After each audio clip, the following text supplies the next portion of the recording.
2, 1. Hey guys, what's up? It's Tom, and today we're going to be talking about how much does it cost to charter a private jet or rent a private jet. Before we get started, go over to charter.theultimatejetguide.com and check out the Ultimate Jet Charter Guide. You can download it right here and get all the tips and tricks you need to understand the charter market, understand what you're getting into, and the things you need to look out for when renting a private jet. So let's go ahead to my buddy Miguel's website at flyblackout.com. He is also another charter broker based on the East Coast of Florida. So if you're in the East Coast of Florida, you want to hook up with him, go to flyblackout.com. Otherwise, you can talk to me and I can kind of give you an idea of what's going on. So we're on his website and we're checking out estimates, inquiries about chartering. So we're going to go from Sarasota, Florida to Atlanta in February with 2 passengers, and we've got a couple of different options. So let's start out. When you're looking at a private charter jet, like, don't forget, you don't have to just go for the Gulfstream. There's a lot of options in between. So we can look at a turboprop right here. We got like a Pilatus PC-12, which has a fabulous interior seat, 6, 7, 8 people in the back. It's similar to a light jet cabin size. It's got performance similar to a light jet, maybe a little slower, but it's a lot more cost efficient to operate. Let's take a look at a turboprop.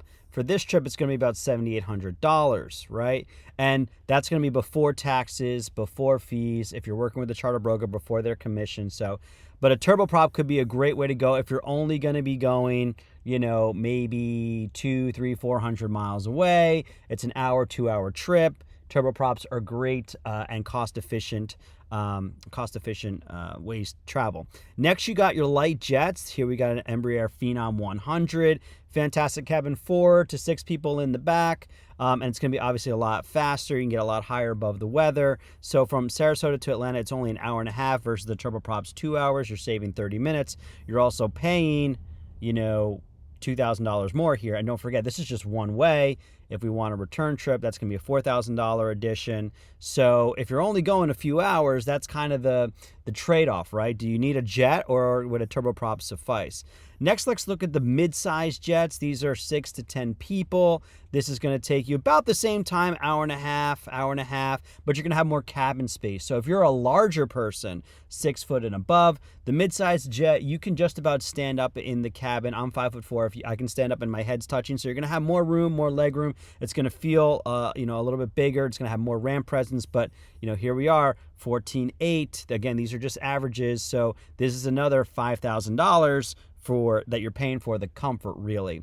Let's take a look at a heavy jet like a Gulfstream. This is the bee's knees. This is everything. You're not getting there much faster, but you are walking around in your jet. You're dining. You're having business meetings, and we're close to 20 grand. So it's kind of a jump between the $7,800 and the $19,000, but this is kind of a shorter trip. It's only about an hour and a half, 2 hours, and these are the numbers we're looking at. Let's take a look if we want to go from Sarasota to Chicago. Let's go to Midway International. That's fine.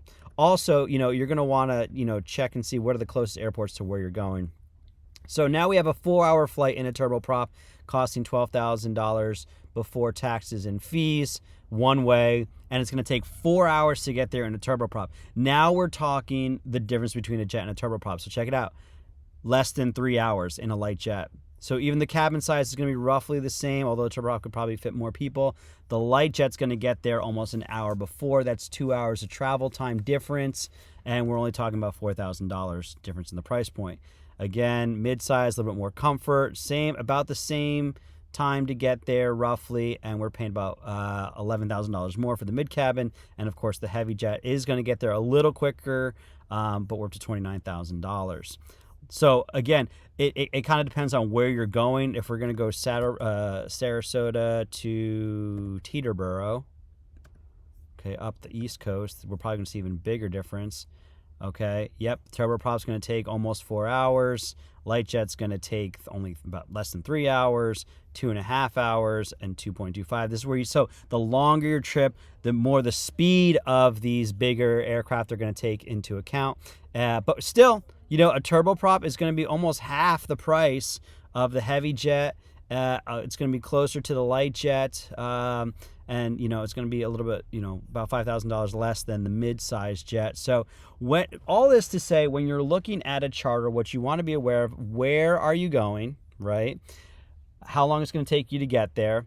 And you want to consider, you don't just need a heavy jet when you charter. You can go with a turboprop. It could be more cost efficient. And don't worry about private aviation is not just the aircraft that you travel in, but it's also the entire experience. It's being able to get to the airport, on your schedule. It's the ability to not have to go through TSA. It's the opportunity to just be in the cabin with your people, whether that's your family or your business partners. It's arriving at your destination without being cranky and tired because of the whole ordeal of flying commercial. So what I would encourage you to do is go to charter.theultimatejetguide.com, pick up the Ultimate Jet Charter Guide. And if you have any questions with regards to charter, hit me up. Again, it's Tom with JetLife. I appreciate it. Now, before you leave, go ahead and check out the next video that I have popping up over here about chartering. It's going to help you about working with a charter broker, because that could probably be in your best interest. And even though you'll pay a commission, it may end up saving you time, energy, and of course, money.